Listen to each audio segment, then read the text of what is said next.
and welcome back to my channel. So today I'm going to be making edible slime. I am so excited. Alright everyone, so all you will need to make the edible slime is gummy bears, icing sugar, and coconut oil. Now let's get right into the video.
I think that's good for candy slime.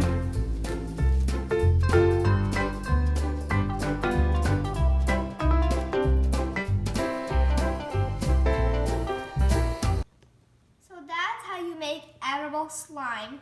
It tastes awesome and exactly like gummy bears. And don't forget to like and subscribe and hit that notification button so you can be notified whenever I post new and cool videos like this one. Bye!